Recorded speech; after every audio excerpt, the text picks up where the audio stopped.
Good evening, everyone, and thank you so much for the Vanessa coming today from New York City Department of Health and Human and Mental Health. Also, I want to introduce, we have today with us Patricia, Todd, and Quinella from our community board, Queens Community Board 1. Today, Vanessa going to our agenda, first item, Vanessa excuse me. Vanessa is she's a physician liaison, outreach and training specialist with New York City Department of Health and Mental Hygiene. Vanessa, you want to start? Thanks so much for coming today. All right. Thank you so much for being here at the Queens Health and Human Services committee meeting. It's a privilege to be here to share this very important information about the early intervention program. For some people, it might be new information. For others, it might be a refresher. I am going to provide an overview of the program. Because of time, I am also going to share a video at the beginning of my presentation. And so let me just pull up the presentation right now. And okay, let me just go back here.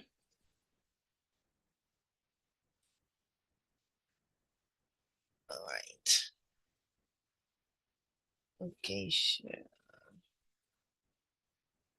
All right, this is my first slides. Let me do this. All right. So my name is Vanessa Burrell. Thank you for that introduction. I'm the physician liaison outreach and training specialist at the Department of Health. And we no longer call ourselves Department of Health and Mental Hygiene. We are the Department of Health Bureau of Early Intervention. So I'm going to talk about what is the Early Intervention Program. So to let you know, the Early Intervention Program is a program that provides services for children 0 to 3. We work with families to provide evaluation, therapeutic, and educational services to infants and toddlers with suspected delays, developmental delays or disabilities, and of course with their families.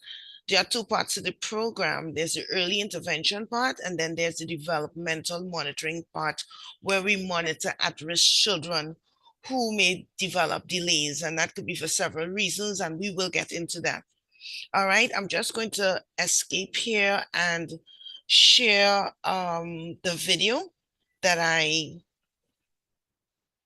talked about earlier on, or try to share. Let me see.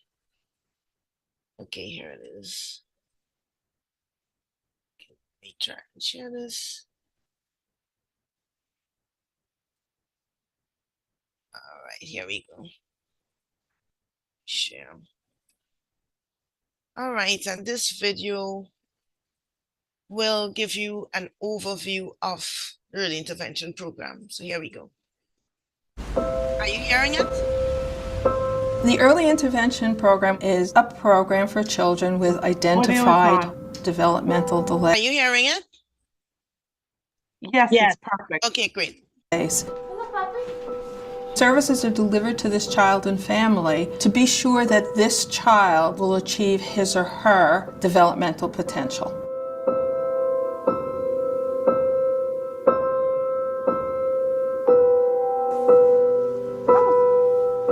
Andrew and Jadiel were born premature. They're called micro-preemies.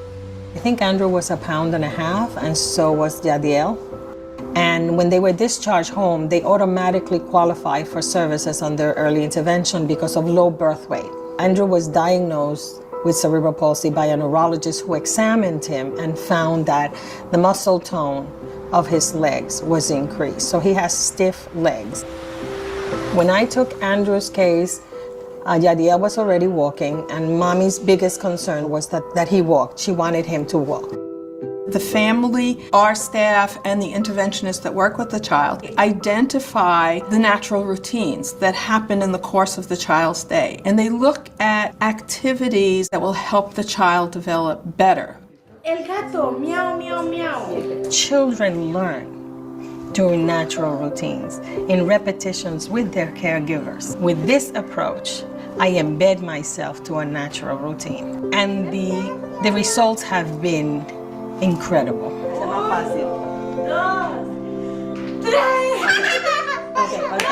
Okay. enséñale las manos, enséñale tus manos así. Sí, Y dile caché. 1, 2, 3. That was fabulous. And that's new. She just taught him that. They never done that before. Embedded coaching is considered the standard of care at this point in time. So, of course, New York City has embraced it wholeheartedly. The beauty of the program is that the services provided to the child and the family are individualized for the child. The most important part happens when I'm not there because children learn at different times of the day.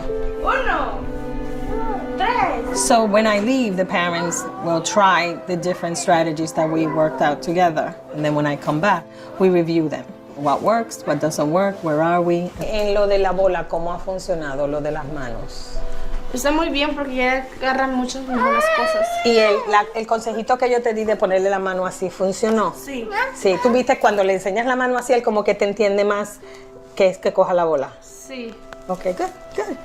What our goal is through all of this is to empower families and give them the skills and the knowledge so that they can use the everyday routines and everyday learning opportunities to present activities to the child or engage the child in activities that will help this child develop to the best of his or her potential. I think the biggest misconception is that embedded coaching is about coaching parents to become therapists. It's not. It's really about supporting parents to be parents. Parents are supporting a child's development throughout the day. Parents are the first and best teachers of children, and embedded coaching is about supporting them in this very important role. Very often when parents are told that their children qualify for services, somehow the parents feel that they can no longer help the child develop. That's kind of like taken from them. And then we go back and we restore that. And if I'm just there to coach them, what happens when I leave has no limits. ¿En dónde mami? ¿Ven? ¿Dónde mami? Vaya, ¿dónde mami? Vaya. ¡Bravo! ¿Te quieres quedar ahí o quieres echarte un poquito más para atrás? Para atrás. Vamos atrás, atrás, atrás, atrás. You know how many children walk to me in 32 years of practice? They should have walked to mommy.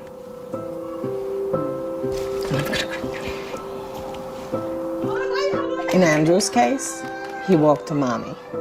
He didn't walk to me. Before it was hard for me. Now he was able to walk by himself and play with his brother. Now they're able to do like the stuff he's not able to do before. Now he can do it. So he do very well. I went into this profession to help.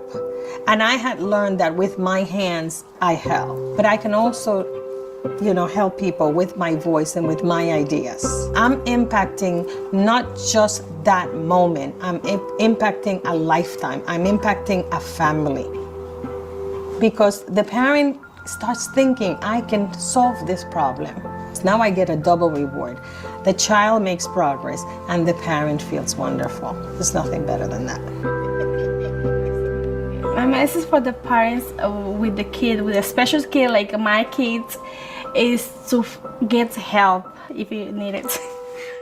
We're there to support the families. We're there to provide them with information. We're there to help them in a difficult situation. It's all about delivering the best services possible to New York City children.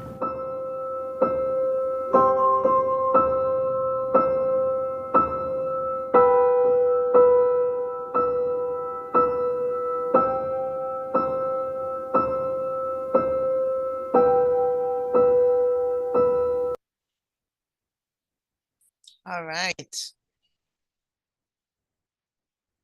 Okay, so what you would have seen in that video are twin boys who were micro preemies, and they received embedded coaching at home in a home setting. These micro preemies are now grown. They are doing extremely well. They're in the football team. They're about 15, 16 years now. And that is all because their parents sought help okay, embedded coaching. So that's why we're in this presentation today, so that we can help families and we can hear more successful stories. So a bit about the basics of the program. So as you would always hear, it's from birth to 3 years old. It is family centered. We support families during the child's routine activities, and this is called embedded coaching. That's what you saw. It is a voluntary program. It's not a mandated program. Families can opt out at any time if they enroll in the program. It is confidential. We do not share information with anyone, not even the child's PCP or neonatologist or whoever it is. We do not share any information unless the parent gives us consent to do so. We do not share it with the Department of Education, anyone. It's no cost to families regardless of their income, their race, or ethnicity. That means there's no out-of-pocket cost to families. And families must reside in the 5 boroughs to receive services. And all our services are provided by contracted agencies out of the New York State Department of Health. So these are some of the basic programs that you may, basic information about the program that you may want to share with families. So when to refer the child into the early intervention program, for there are several reasons. If the child is at risk of a developmental delay or disability, if a developmental screening, for example, indicates that there is a concern, if there's a suspected delay within the 5 functional areas of the child's development, if there is a diagnosed condition with a high probability of resulting in a developmental delay, or simply if the parent wants a referral to be made into the program. So here are some of the 5 functional areas that we talk about, which are assessed during the early intervention evaluation process. And we look at physical developmental areas, which addresses the growth of the child, the gross and fine motor skill abilities, the cognitive development, how is that child learning or thinking, are they exploratory, are they trying to rationalize when they're playing with a toy, for example, building blocks, turning off wheels in a car, are they communicating? Are they saying words? Are they not saying any words? Are they understanding what basic sentences? Bring this cup, give it to daddy. Are they understanding those commands? Social, emotional development. How are they relating to others? Are they engaging with children their same age? Are they making eye contact with the parent? Are they embracing the parent for a hug? Or are they running in another direction? Adaptive development. How are their self-help skills? Are they helping feed themselves? Are they helping dress themselves or undress themselves? Are they, if they're being directed to put on their jackets, are they lifting their hands to help assist in that process? All right, so these are some of the areas that we look at in the early intervention program. So who can refer into the program? And that could be you as a provider. All right, you as part of this Human and Health Services Committee, or the parent. Anyone can really refer into the early intervention program. However, consent must be given by the child's parent. And if the parent objects to the referral, you do not refer. So you want to have that initial conversation with families. You want to provide them, if they do object, you want to provide them with information that I can make available to you. We have electronic brochures that we can share, or you can ask the family to call 311 and ask for early intervention, or you could simply use a referral form that I'm going to show you in the next slide, so that parents can make a referral at any time they do so. They feel that they are comfortable to do so. So this is what a referral form looks like. It is a Excuse me, single. Vanessa. Yes. You lost the sharing presentation.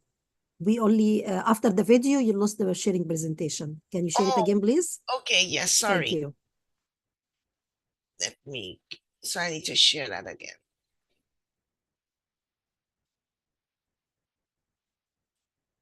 Sorry about that. Sure.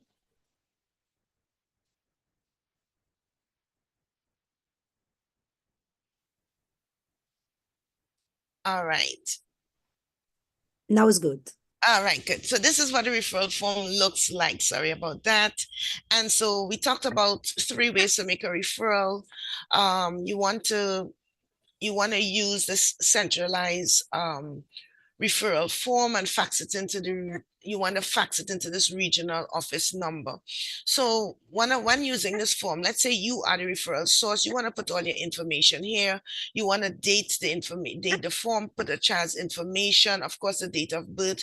We want to make sure that the child is not 4 years old and the child stands a high chance of being eligible for the program. Again, this program is only for children from 0 to 3. Race and ethnicity are highlighted. There are 2 mandated fields. It must be put in, or else this form will go nowhere. The family's contact information. We ask for several information: the name of the family, the date of birth, the dominant language that is spoken, if they are proficient in English, and their address.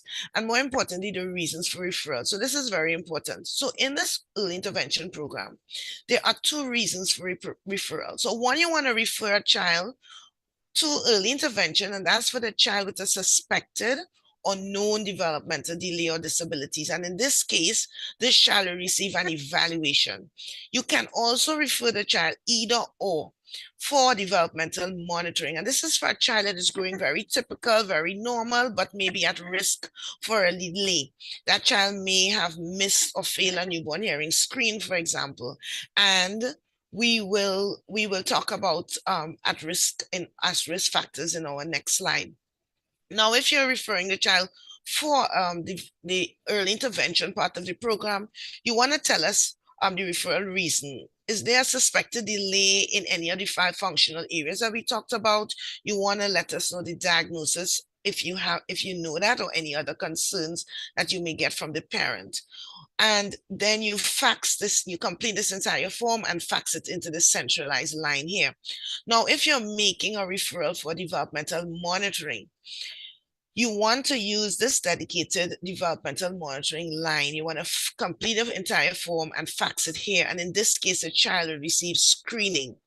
We also ask for the referral reasons. And again, that could be for a child who is a low birth weight, a child who has stayed 10 days or more, for example, in the NICU unit, maybe because of jaundice or whatever, or for parents that gave birth to children who have experienced alcohol misuse or abuse. And then we ask for doctors' information if the child is receiving any other services here, health homes, and more importantly, parents' consent to share and release information.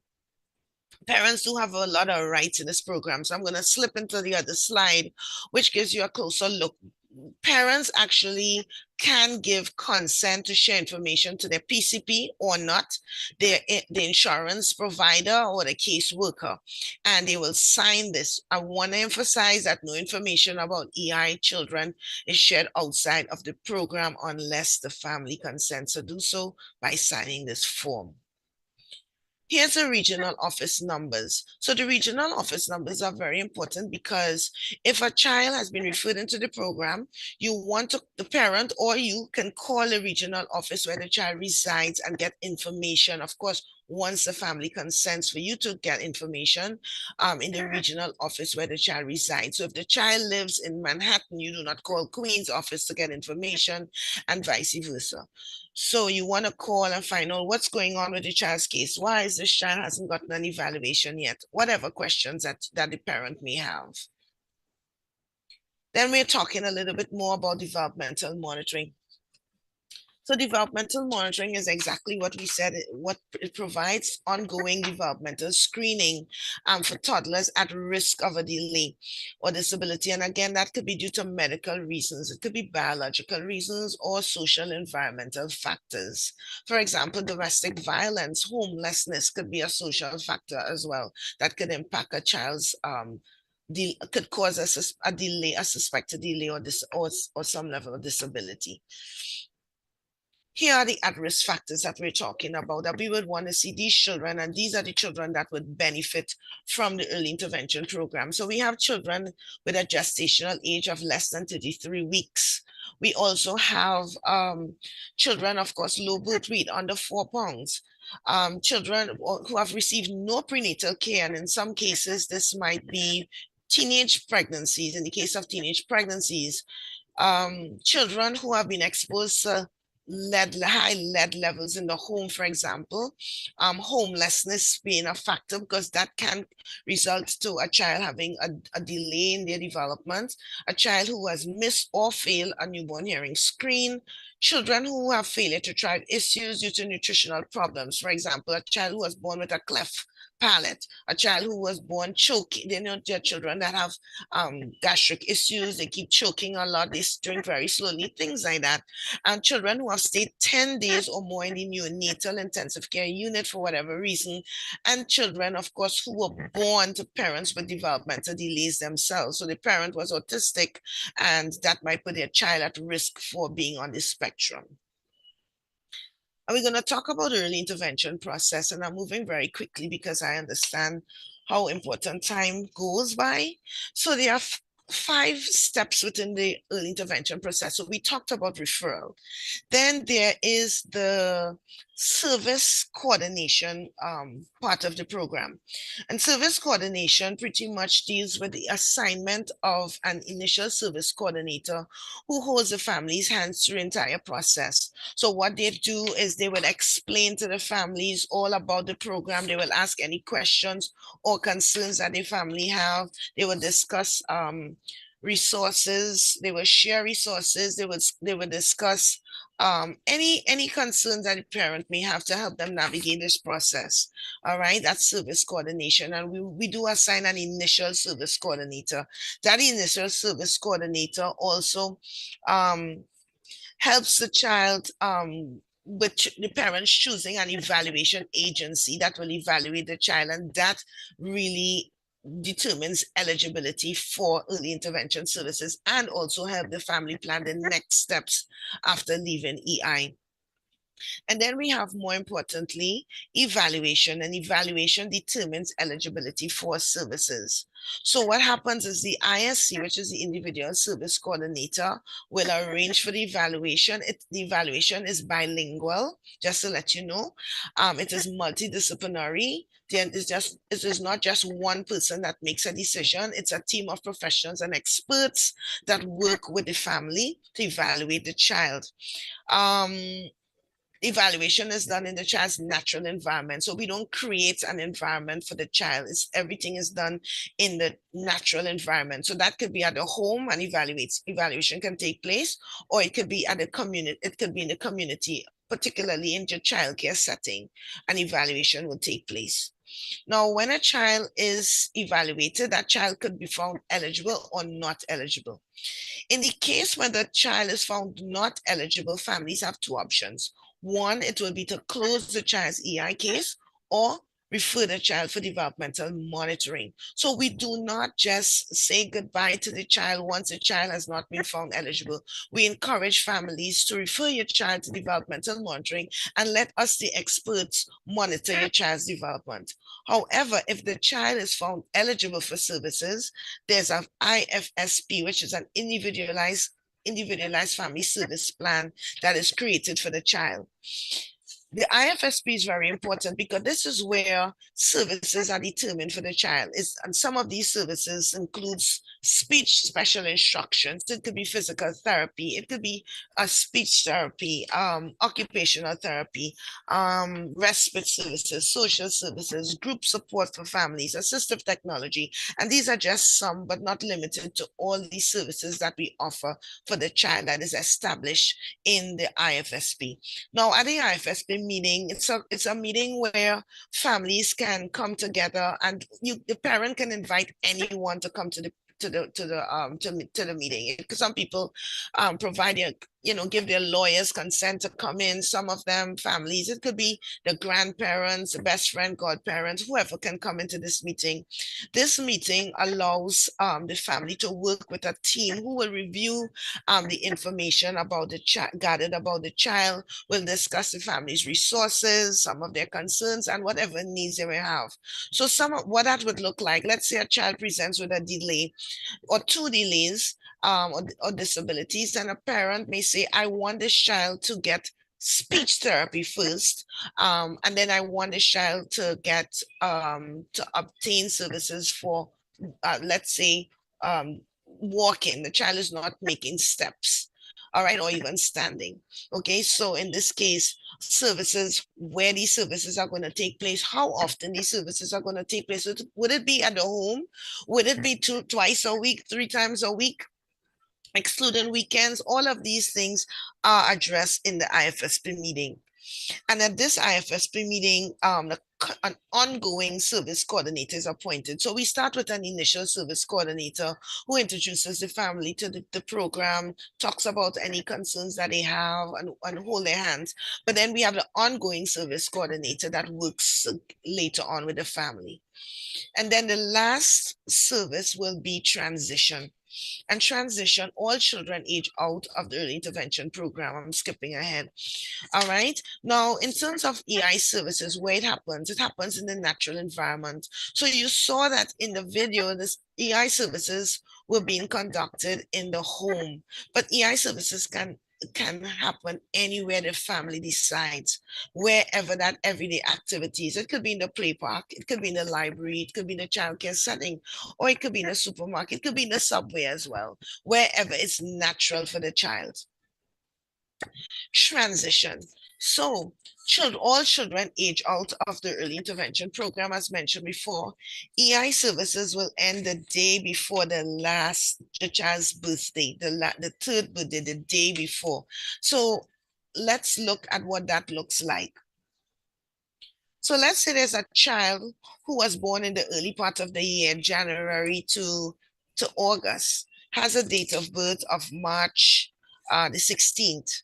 EI services will end the day before the third birthday, the March 15th. Now, if the child is eligible for CPSE out of the Department of Education, EI services will continue till August the 31st. Again, here's another example of a child being born in the later part of the year. The child's birthday is November the 10th. EI services will end the day before that child's third birthday. However, if that child is found eligible for CPSE out of the Department of Education, EI services will continue till December 31st. So essentially, there's a smooth transition between EI services and CPSE services. And there are 2 times of the year that EI services children age out of our program, and that is August and in December.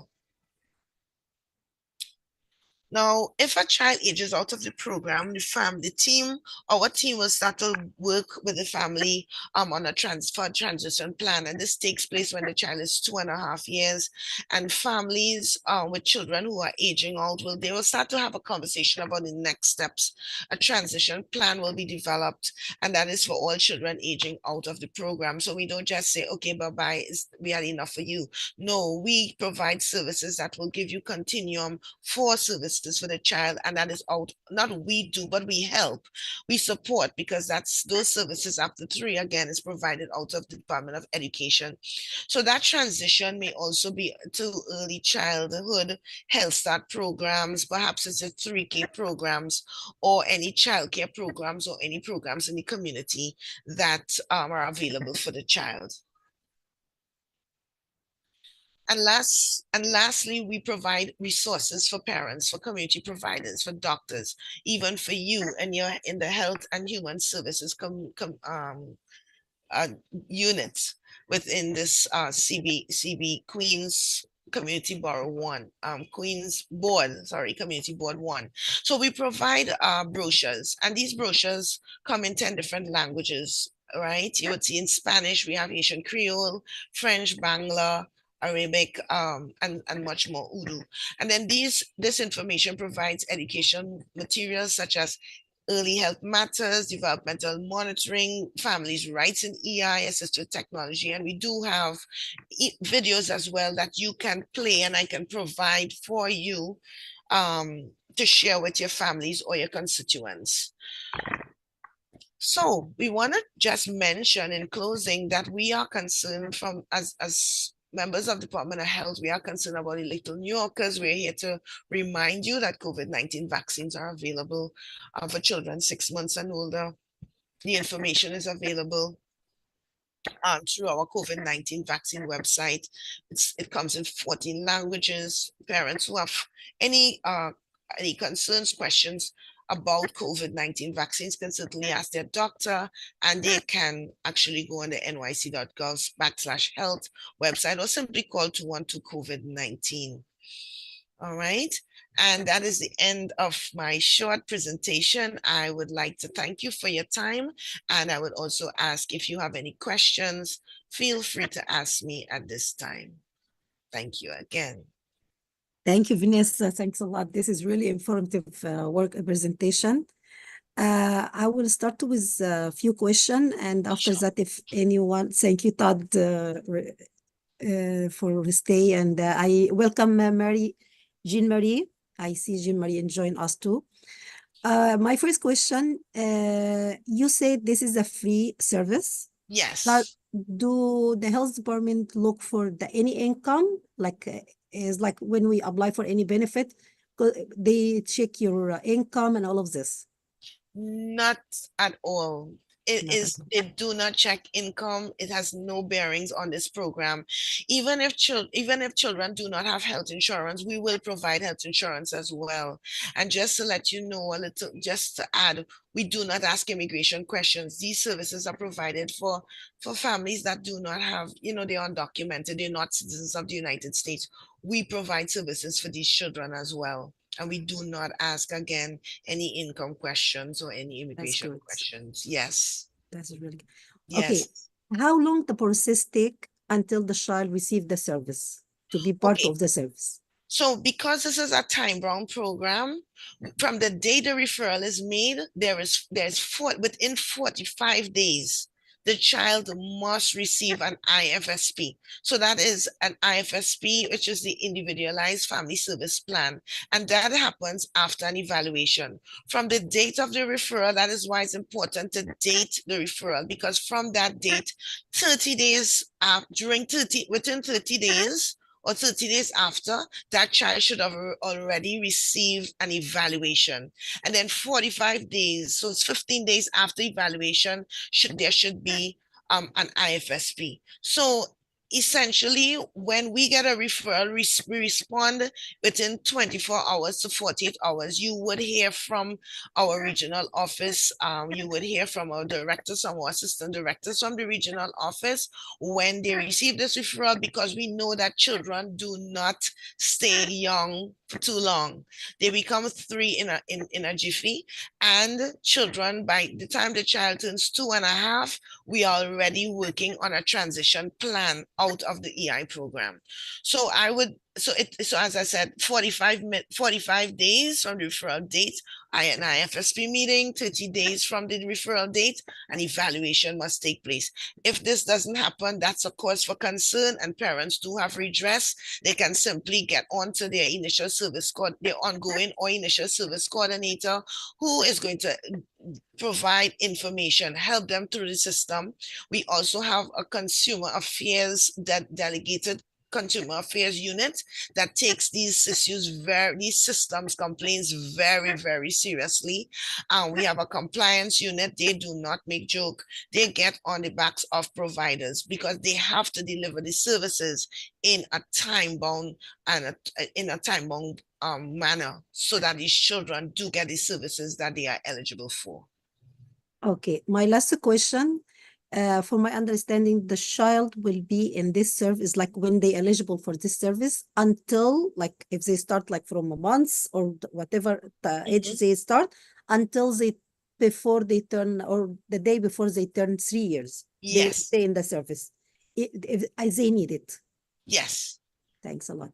So one more thing that I want to say, as you mentioned, that sometimes a parent is the best advocate for their child. A parent is the expert of their child. They spend all the time with their child, right? So sometimes a child may go to a doctor and a parent might say, I think there's a suspected delay. I'm noticing that, let's say my 6-month-old is not lifting his head, or my 6-month-old is not trying to maintain eye contact with me, not smiling when I talk, that my child is not cooing.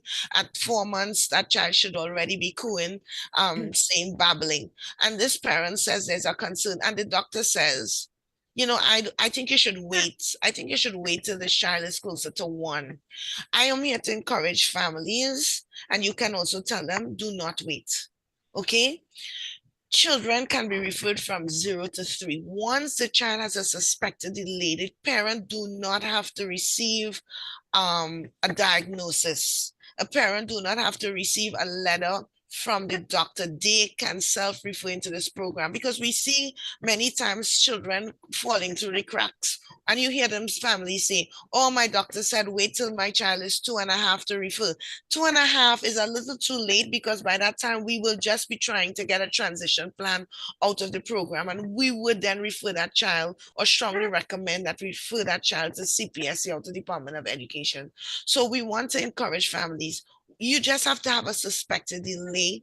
That child is not maintaining eye contact. You look at the neighbor's children, same age children doing different activities. You look at the child's siblings; they are doing activities appropriate for their age. But this child, this last baby is not doing some of those developmental activities. You want to make a referral. Leave it up to us to evaluate that child. And of course, if the child is growing very typical and something happens, let's say I've known of cases where children have experienced, they have witnessed, young babies have witnessed domestic violence in the homes. I heard of tragic stories, and the child started bedwetting, or the child stopped talking. They were talking before. They were saying, a 2-year-old should be saying 50 words or more, but not less. And that child may have been saying 50 words, but then that child stopped speaking all entirely because of a trauma, right? These are some of the children that would benefit from developmental monitoring. And of course, children who were born with low birth weight can benefit from this program. So thank you so much. Any more questions? I will keep my rest of the question in the end. I will give it first, like if someone from the community want to ask a question, please. We have Patricia, Jean, Todd, and Quinella. If you have a question, please feel free. Unmute yourself. I'm going to share some resources as well. That's really good. Let me stop sharing here. I'm going to share some resources in the chat as well. I can share the I have several resources. There's a action kit, a public health action kit that is very useful, that you can get a lot of information from. There's also a brochure for some people. Talking to a family about early intervention can be challenging. And I thought that was a question that would come up, because that's normally a question that comes. How do you bring that conversation up to your families? When you see something, it's like when you see something, you say something, but how do you start that conversation? What do you tell a family? Something is wrong with your child? No, you don't do that, right? Right. So yeah, so we could talk around those things as well. We do I have a brochure that I'm going to put. It's called Early Help Makes a Difference. It's in English and in Spanish. Now, this is a very helpful brochure, because what it does is it shows the family some of the milestones that the child should be achieving. And a lot of families and a lot of mothers who actually bought a child don't know what the child should be doing for a certain age. They don't know if the child should be lifting their heads, making eye contact. They don't know when the child should be rolling over, trying to sit, trying to grasp at items. They just do not know. So I've shared this milestone chart that you can, this is a conversation starter for families. You ask the family to look at it, you indicate they can tick what the child is doing. So for a 3-month-old, the child might be doing a lot of things. The child might be cooing, the child might be maintaining eye contact, the child might be smiling when you talk to them, when they hear the parent's voice, they might be smiling. But then sometimes the child might not be doing a lot of things. So we ask the family to look at this chart, tick what the child is doing. And of course, if the child is doing much less than what they should be, that is a red flag to please, as an indicator, to refer the child for developmental monitoring. And lastly, I'm going to share with you the referral form just to make sure that you have it. and there's under consumer affairs information as well. Okay, and again, if parents do have concerns, we take concerns very seriously, and by all means, do call us. I'm just sharing that right now. You can email the regional, the consumer affairs director, and you can also, let me just share the referral form. All right, that you can save. You can download these items, and of course, if you know, if you don't want to use referral form, just have the family ask them to call 311 and ask for early intervention, and they'll get all the information. All right, any other questions? Florence, she raised her hand. Florence. Yes, Florence. Hi, so I'm the district manager for the board, and my question is this. You mentioned about the videotapes. What I'm finding more and more is when things are available on YouTube that you can refer people to, such as I personally did the Rat Academy, which was absolutely phenomenal. I would love to see all of the videos in one place in a library. So if I get a phone call in the office and I want to help somebody, I'll be able to go to that library on YouTube from your agency and be able to share the videos. Does that exist yet?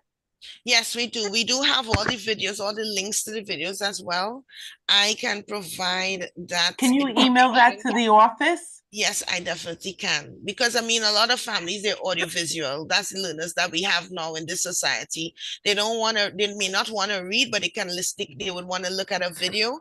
So sure, you can share that video at any time. I'm going to share the links with you. I'm going to email it to you, Florence. Thank you very much. Thank you, Shahanaza. You're very welcome. Okay, I have another question. Sure. Do you educate the parents, like especially the early, like the younger parents, like in the week? Sometimes we see the work cornell go and do some education, like for parents about food, nutrition, this kind. Do you go some of these places and do education also for the Yes, thank you parents? so much for that question, though. So we do our outreach and staff development unit, which I'm a part of. We do extensive outreach, and we do, of course, we target the populations that serve children 0 to 3. So WIC is not unfamiliar to us. They are actually this year. Not even this year. Literally 2 months ago, I presented to the WIC providers, and I am in charge of the Queens regional area.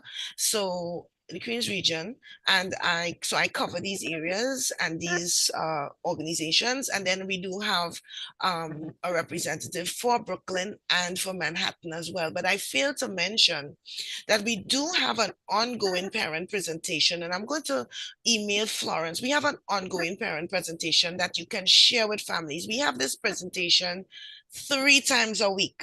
It starts at 6:30 p.m. and ends at 7:30. Parents can self-register. Anyone can register, and it's delivered by our expert trained staff, and they can ask any questions they want about EI.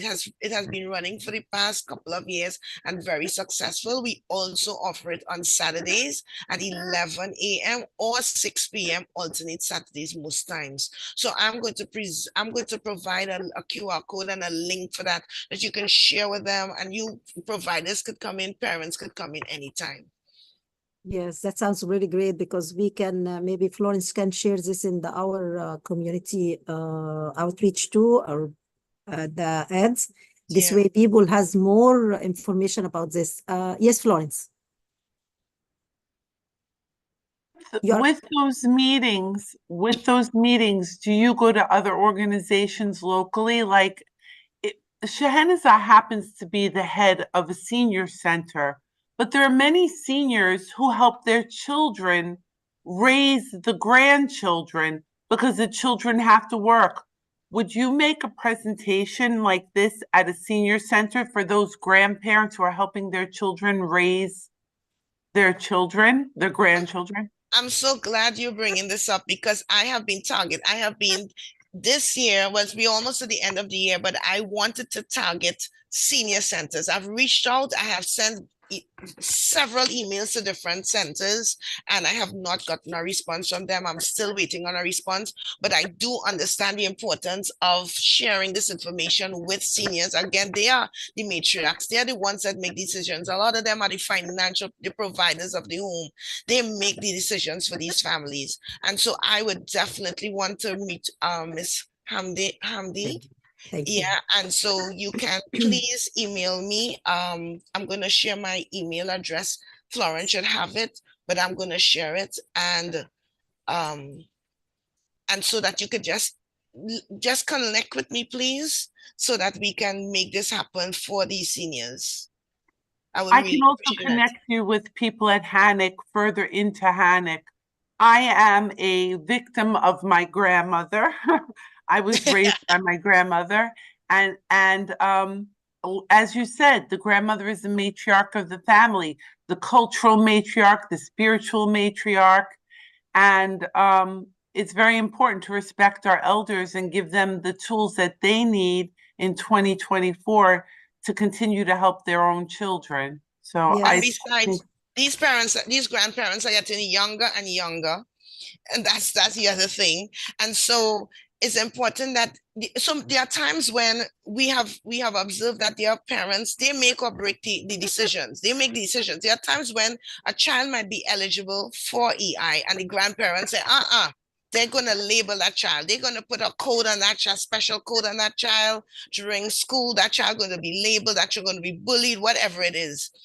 And that's the end of it. But then there are times when, of course, if this parent knows the value and the impact that it can have for the child, we will have less IEPs in our school systems among our children, and our children will not be at the back of the class struggling, but they're going to be in the front of the class because they will be now engaged. You will have the tools, they will have overcome. Early help matters. As soon as the child gets help, it's consistent. Children do succeed. So we want to share this with the seniors, and we appreciate that. So please, Florence and Miss Hamdi, please, share this information with just contact me and share whatever we should. I'll make myself available. Thanks a lot, and it's really informative, and it's good to help. As you said, early help is better than wait, because it's like we know a lot of kids because the parents feeling is like sometimes in shame, embarrassed, sometimes they scare something happen in the future for the kids because in their history. But I believe is when you help the child is better than you wait and maybe something worse happen in the future. And I don't know if you're from Bangladesh, but I work with the Bangladesh community a lot. I do presentations. I have one of our colleagues or two of them, they speak Bangla, and they come into like the Queen's Library and they speak to these. I speak to, a great amount of Bengali parents to let them know. And you have to deal with that cultural barrier and that you have to deal with. And it's just like talking to them. And how do you talk to them? And you have to be delicate. But they for the most part, they are very open to the information. Okay, because they want to see their children succeed. And that is, as you know, that is so important. Thanks a lot. I'm Egyptian. Oh, okay, sorry, my bad, but my background Egyptian. Yes, thanks a lot. Okay. No, don't worry, it's no problem. I have Bengali people talk to me, and I said I don't understand. I'm sorry. Yeah, thanks a lot. Thank you very much, Vanessa. And anyone have a question? Please feel free. Oh, the other thing I wanted to share is that my child was born with a developmental delay and disability as well. So I speak from two sides of the fence pretty much as a provider and as someone who went through the entire process. So that child with 3 diagnoses, late walker, late talker, was diagnosed with dyslexia and ADHD.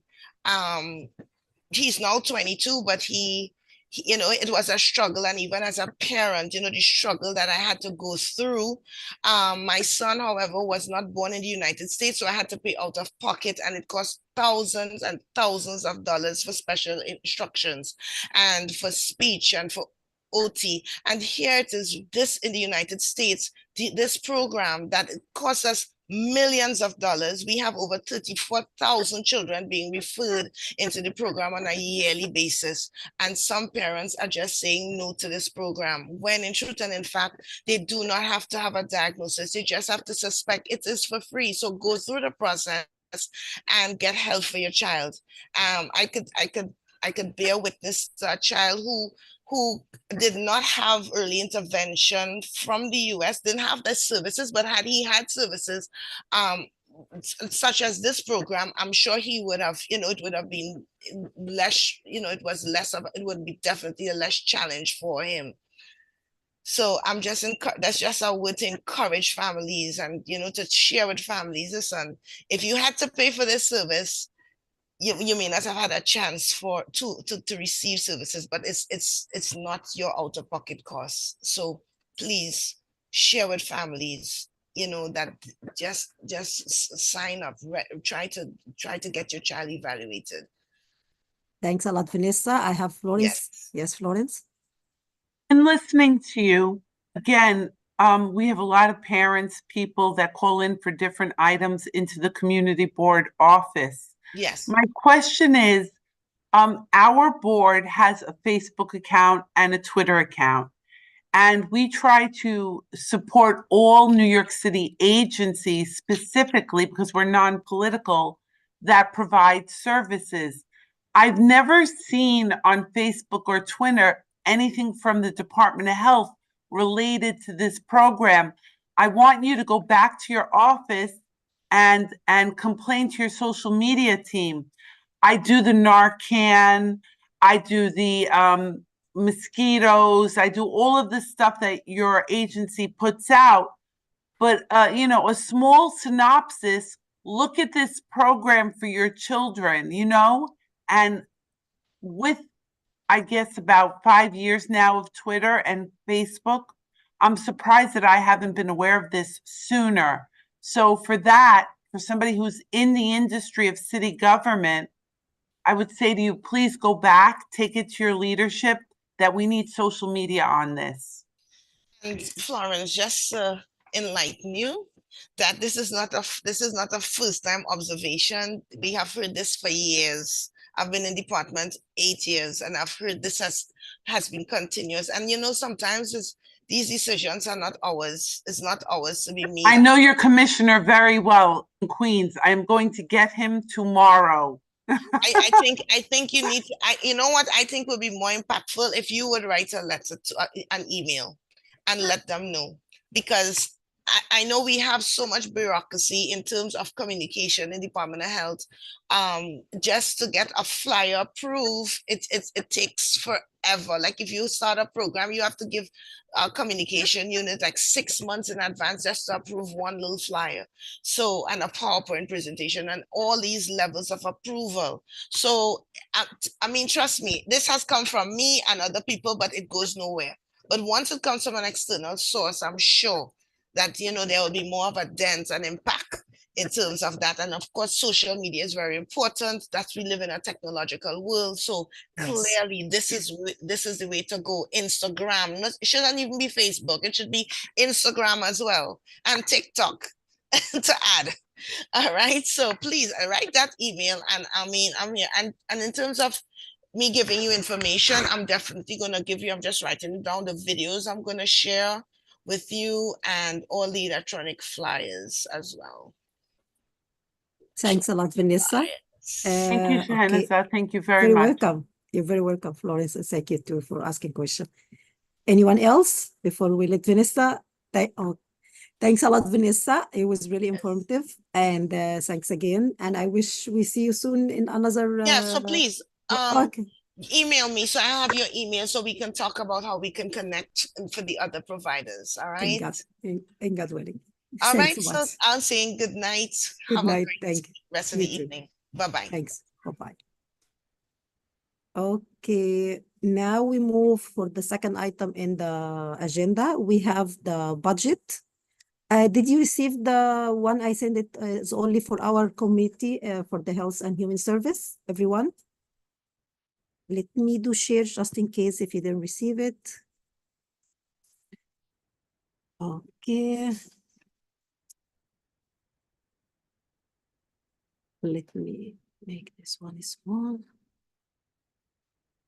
I take like I believe the one we get it from Amy. She sent it in Excel sheet in Google Doc, and I take just copy and paste. I separate from the entire sheet. This way we know only about our committee. Let me make it here.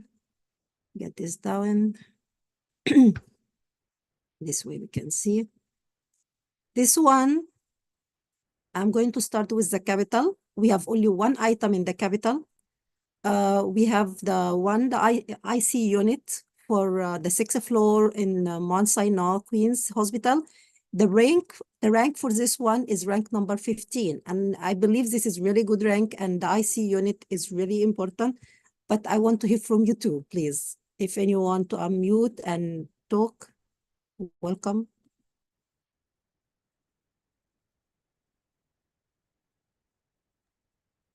I read the response that capital can't be allocated to non-city owned entities and projects. Is that the decision or was that just part of a discussion? Florence, Florence raised her Yes. hand, yes. So that's the Health and Hospitals response, but what it does by staying on the capital expense list is our elected officials, our council, our borough president, and our senators are able to give money towards this project. A small amount of money has been allocated by our borough president. A larger amount of money has been allocated by our council, and an even larger amount has been allocated by our senator. I believe the hospital is not there yet. You have to understand, for our district, Elmhurst Hospital was in the news because of the fence with the cups where it said things about the workers. Mount Sinai Hospital Queens during COVID had very many tents outside with victims of COVID. In our surrounding area, we only have these two hospitals. So whatever your committee decides is going to be the health impact on this community. That makes sense. If this is voted on, I have to, I'm trying to remember the exact language from the conflict of interest training, but I can't vote on this because I work for Health and Hospitals. Okay. That's mean when we do, I believe if we go in next meeting, first, we're going to speak first about it. Full board. For the full board, and after the full board, we're going to have the small meeting with all the chairs. That's correct? Or the chair first? Can I help? Yes, please. So if the meetings were in person, Todd would vote. Yes. Over Zoom, nobody is allowed to vote. Yes. So you're just having a dialogue right now. This will be voted at the full board. If we were in person, Todd could discuss, debate, and decide, but he could not vote because he works for Health and Hospitals in this one instance. In another instance, he would be able to vote. Okay. Perfect. Thank you for that. One Thanks item. for explaining it.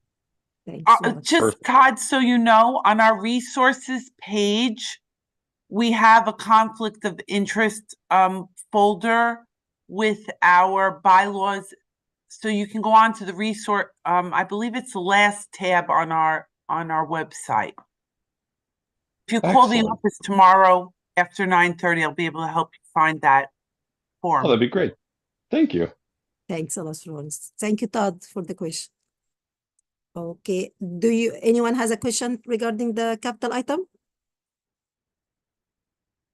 I Okay. agree. Hi, Shahnaz, this is Quinella. Yes, I Quinella. agree that this item is very important, and I really think it should have a better number than 15 on the list, on the total list. Because if this is important to the community, it's going to affect very, thousands of people. It should Yes. definitely be moved up. 15 is just too low. Okay. That's Mhm. in the chair when we have the capital and expense meeting, and the chair, I believe we're going to have it first. I can bring this to their attention, the committee asking if we can move this up, and we see how it's working, because it's not only our committees, the human and service, is also we have park, we have the safety, we have more than one committee, and let's see how it's going to work during the meeting. But for me, I agree 100% for the ICU to be moved Thank up, you. because it's really Mhm. important. Thanks so much, Cornell. Right. Madam Chair, through the Yes. chair. Normally, I don't know how it's going because we're under new administration. Normally, the allocation of numbers happens at the full board meeting in October. So everybody compiles their list. Each committee will turn their list in. Everything new will go to the bottom of the list. And then the next step would be at the October meeting, all the numbers would be debated with a full board present and voted on. Like I don't during know if the they're going to meeting. do it that way, though. We're going to hear from, I believe, Evie. She's going to explain to us because they yesterday or the day before, when we have Richard, I believe they was talking. We're going to have a meeting first with all the chairs. That's what I'm hoping. Yes, and I believe with this meeting, it will help us. Like, for example, the park going to say, okay, we need this. The education going to bring this, and can we move this? And in the end, we have the executive also committee. It's going to tell us what they see also from their experience and their background. The top 25 are the ones that matter. Anything under 25 is going to get less attention. But here's the secret. You never know what an elected official is going to like. Yes, they could like number 30.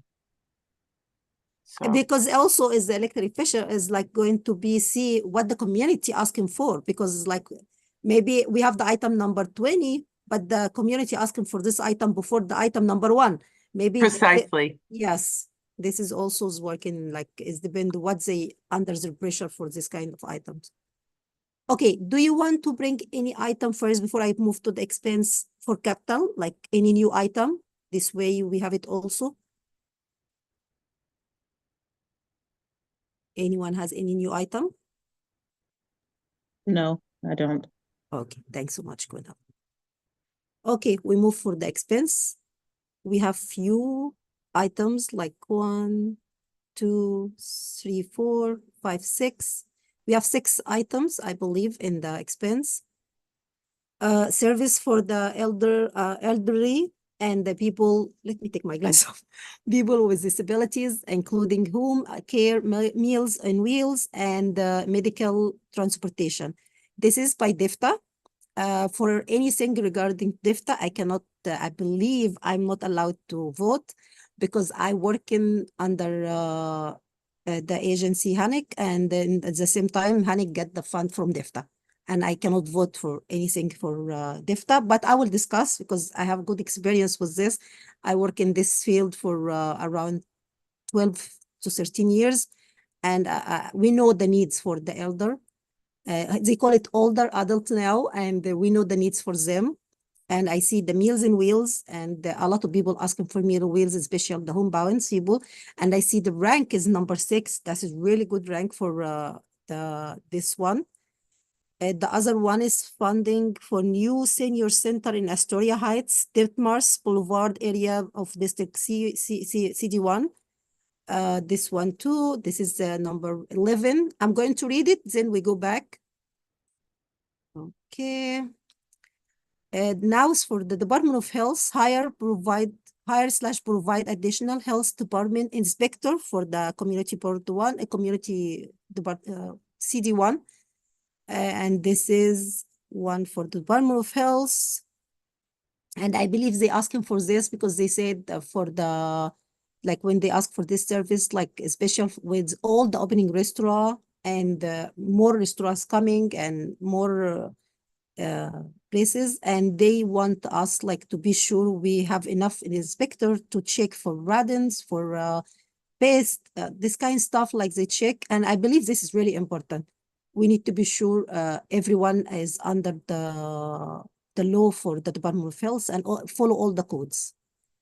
I see this is really important for like this one too. The other one under rank number 42, additional funding for seniors in need for district CD1 to receive tablets to prevent isolation. I believe this happened during the COVID, and let me see, Florence, is the one we have it during COVID and already the Yes. people, but I see a lot of seniors receive it, especially if you live in Naisha and all of this, they receive a lot of tablet. Is this one is something different or is the same one they did? No, this is the same one, and the goal was to have it fully spread throughout all of the senior centers so that it would prevent isolation during different times because of COVID in the beginning, and now with the RSV and other things that are coming out during the winter and fall seasons, we've just continued to see that everybody will get them. This not only happened with the seniors, it also happened with the school students, which is not your committee, where the school students got laptops. Then when the kids left the school, they did not return the laptops. So the request from DOE, pardon me, is for laptops. But this is at your discretion as a committee. Yes, thanks a lot. Now we move to the... Okay. We have under DEFTA also the programming in the CD1 for seniors training in technology for health, mental, and social needs of the elder population. This is my area, yeah, they need a lot. This one, yes, a lot. Like we give them the tablet, but we don't training them, it will not help. The under rank number 44, also under DEFTA, here we have My Right Taxi program, taxi pilot, expand program for CD1. How's this working, Florence? Because I know by district, by zip code. I'm going to try really hard not to advocate and swing your opinion.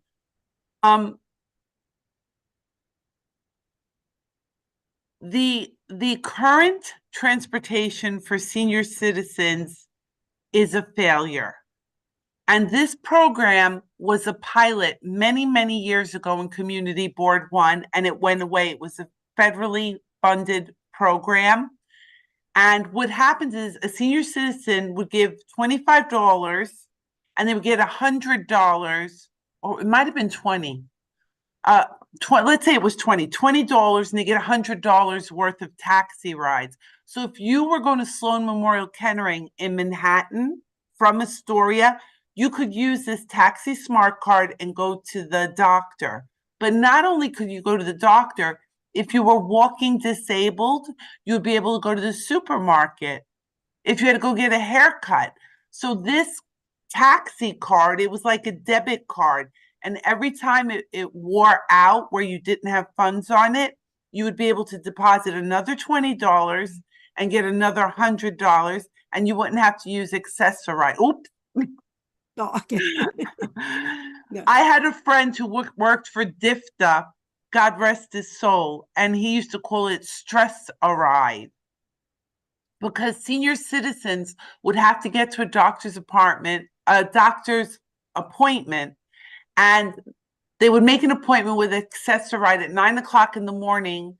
Their doctor's appointment was at 10:30, and they wouldn't turn up to their doctor's office till 1 o'clock, and they're canceled for their appointment. So this pilot program came back.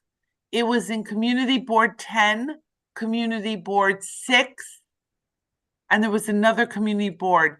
And on Facebook and Twitter, I was promoting it because I wanted to see it succeed, because every district in the whole city should have this program. I mean, imagine being able to have a debit card for $20 that could take you to your doctors. It's remarkable. And not having to wait 3 hours for somebody to pick you up at a doctor's appointment to take you home. Yes. It's Thanks a lot. respect for our seniors. Thank you, Florence. Okay, let me go for first page again, and this way.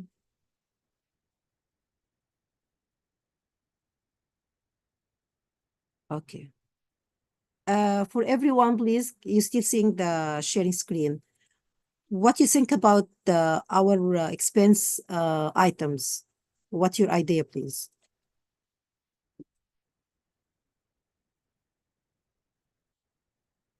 Anyone have any input to help in this? Like, do you believe the rank is okay? Do you believe some items is not important? Some items we need to add it? I don't know about the tablets for seniors because a lot of seniors, they barely know how to even use the telephones. So I don't know about the tablets. I mean, I think it's great if you could give people training, but I'm not sure about the tablets because I don't see a lot of seniors with tablets. And, a lot of times they don't even know how to use them. And then, like my mother is 90 and she was given a tablet, during COVID to put in her weight and her, blood pressure or whatever, and is now collecting dust because she doesn't know how to use it. Yes. So I don't know. I really don't know about that item. I think it might be a little challenging for seniors. Thank you for the feedback. Do you have any other for the other items like the Department of Health, the other items under DIFTA like Meal and Wheels, the new senior center in Astoria Heights? Oh no, I think those programs are great. I mean, Okay. seniors need help with getting food deliveries. I think it's great to have those, but I don't, I think it's low ranking for the tablet. Oh, okay. Thanks a Yeah, lot. but the other items I think are very important. Yeah, I share that idea also.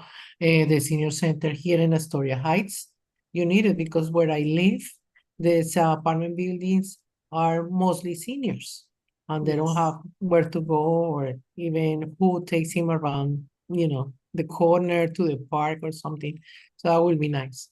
Yes, I agree that all the senior center is helping the people who stay home to be out active and more healthy.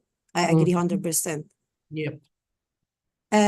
Okay, and what else? I'm looking again. Additional funding for seniors. We need to tablet. We said this, maybe we put it down and we get the training first. I feeling it's training first before I give you the tablet. Like the training is really more important for me. Anyone else? Thank you, Patricia, for your input, please. Thank you. Anyone I else? agree with Yes, Todd. all the feedback that's been given. They pretty much Thanks. said what I was going to say. Thanks a lot, Todd. And I really happy you joined us, Todd.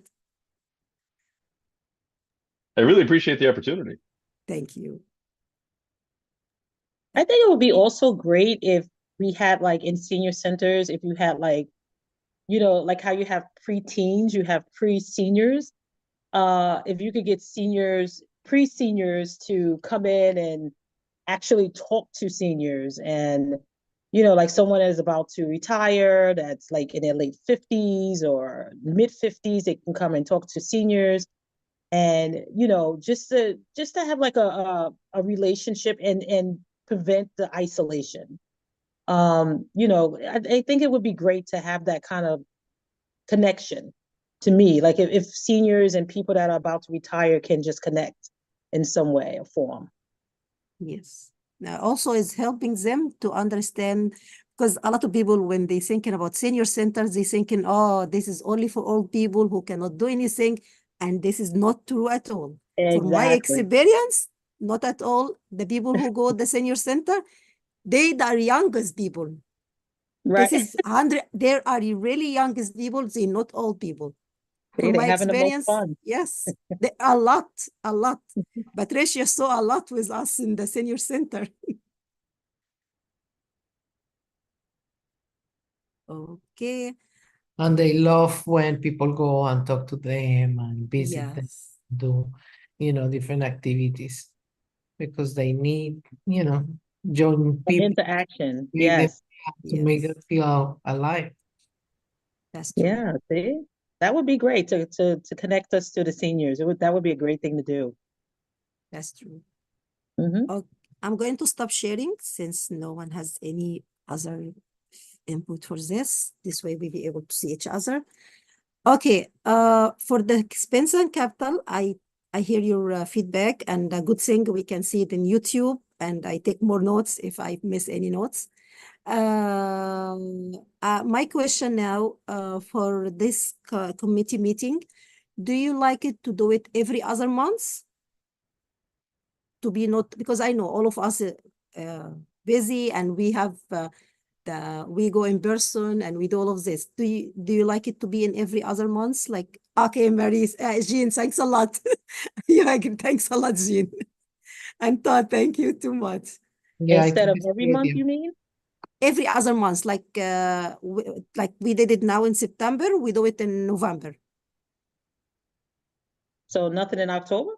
No, like is your input. You tell us if you want it every other month. I'm okay. If you want it in October, since you still wanted to speak about anything, let me know. I look forward to seeing your face, Shahnaz. Come Yeah, on. no, I'm coming in the board meeting, God willing. But I'm talking like you want it, if you want it every month, like you want us to bring an even like for example, I send the email to Florence. You get my email, Florence, regarding pool trust. Okay, I send it 2 days ago. Say it again. I was at a bunch of consultations today, so I didn't do all No, my 2 days emails ago. tomorrow. Maybe 2 days ago. Maybe you will check later. What was it for?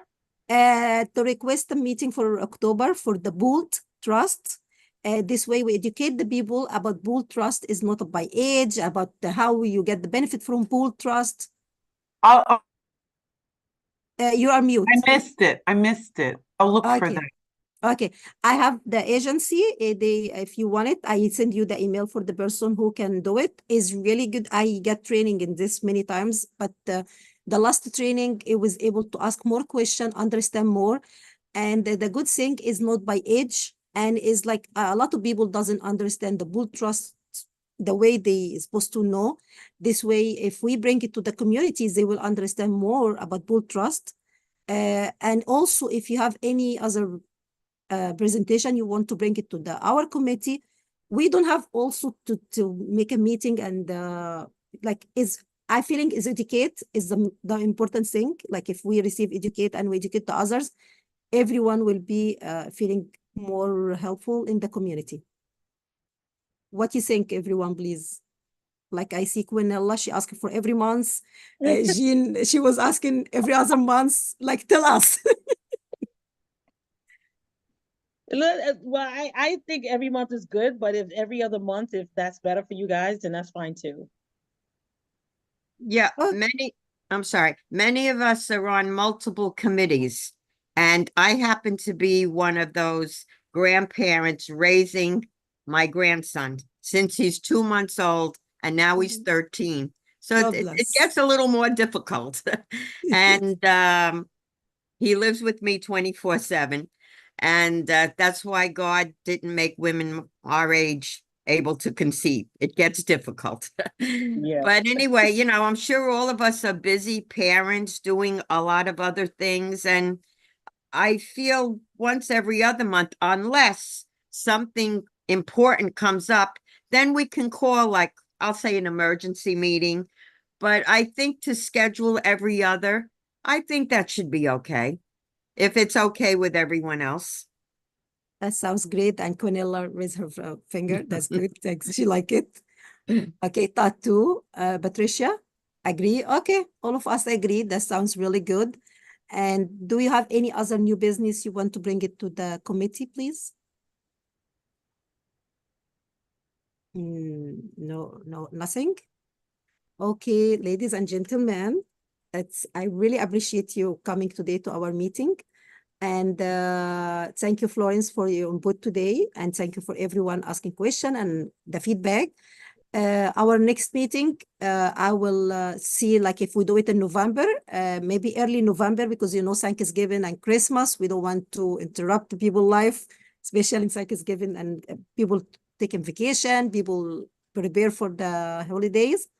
If we'll be in early November, if not, we do it in October and take November and December relax. This way people will be enjoying the holidays time. It depends like when Florence got the schedule. Okay, Florence? I'll look at the calendar tomorrow and contact you. Okay, thanks a lot. Any other question or comment? Oh, Great meeting. a great meeting.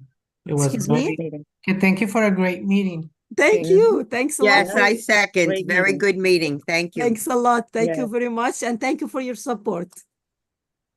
Okay, we leave because we cannot say motion to adjourn, but thanks so much, everyone. Enjoy the rest of the evening and enjoy and see you soon in next month. Okay. Have a good Yes. night. Bye. Be well, Good night. everyone. You too. Bye-bye. Thanks so much. Bye-bye.